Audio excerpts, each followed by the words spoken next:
അവിടെ സിറ്റിസൺഷിപ്പ് കിട്ടി അവിടെ ബിസിനസ്സും ജോലിയൊക്കെ ചെയ്യുന്ന ഇന്ത്യക്കാരെ ശക്തമായ രീതിയിൽ ആക്രമിക്കുന്നു. അവരെ വേട്ടയാടുന്നു, അതായത് കൃത്യമായിട്ട് ഹറാസ് ചെയ്യുന്നു.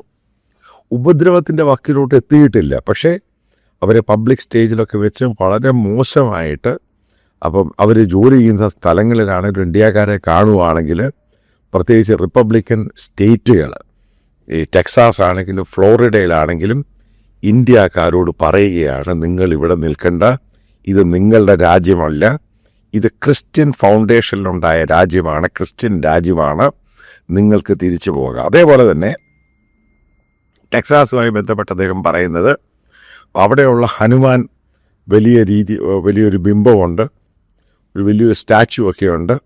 അപ്പോൾ അതിനെപ്പറ്റി അവിടെ സോഷ്യൽ മീഡിയയിൽ വളരെ ഇൻഫ്ലുവൻസ് ആയിട്ടുള്ളവർ പറയുന്നത്, ആ സംഭവം അദ്ദേഹം കോട്ട് ചെയ്യുകയാണ്, അതൊരു സാത്താനാണ്, കാരണം ഒരു മങ്കിയായിട്ടിരിക്കുന്ന സാധനമാണ്. അപ്പോൾ അമേരിക്കയുടെ കൾച്ചറിന് പറ്റിയ രീതിയല്ല, അതുകൊണ്ട് ഇതെടുത്തുകൊണ്ട് ദൂരെ പോയിക്കോളൂ, ഇത് പൊളിച്ച് ദൂരെ കളയണം. അതായത് അവിടെയുള്ള പബ്ലിക് മുനിസിപ്പാലിറ്റി അങ്ങനെയുള്ളവരുടെ മുകളിൽ പോലും, കാരണം അതിനകത്തൊക്കെ വർക്ക് ചെയ്യുന്ന ഇന്ത്യക്കാരുണ്ട്, അവരോട് പോലും പറയുകയാണ് ഇതിനകത്ത് പ്രശ്നമുണ്ട്, അതായത് ഇന്ത്യക്കാരെ ഇവിടെ നിർത്തേണ്ട ആവശ്യമില്ല, അവരുടെ അമ്പലങ്ങളും ഈ സംഭവങ്ങളും ആവശ്യമില്ല, ഇന്ത്യയിലെ ക്രൈസ്തവരോട് അങ്ങനെയാണ് ഇവർ പെരുമാറുന്നത്. അതായത് ഞാൻ ഈ പറഞ്ഞ പോലെ തന്നെ സംഭവിക്കുന്നു.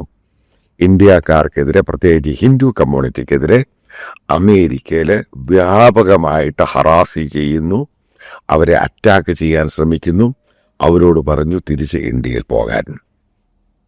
ഇപ്പം ഈ ആർട്ടിക്കിളിനകത്ത് അദ്ദേഹം പറയുന്നത്, അമേരിക്ക ഗ്രേറ്റ് അഗെയിൻ, അതിൻ്റെ ഭാഗമായിട്ട് എല്ലാ രീതിയിൽ വെർട്ടിക്കൽസിലോട്ടും ഇന്ത്യക്കാർക്കെതിരെ, പ്രത്യേകിച്ച് ഹിന്ദു കമ്മ്യൂണിറ്റി ഉള്ളവരെ അവരെ ടാർഗറ്റ് ചെയ്യാൻ തുടങ്ങി.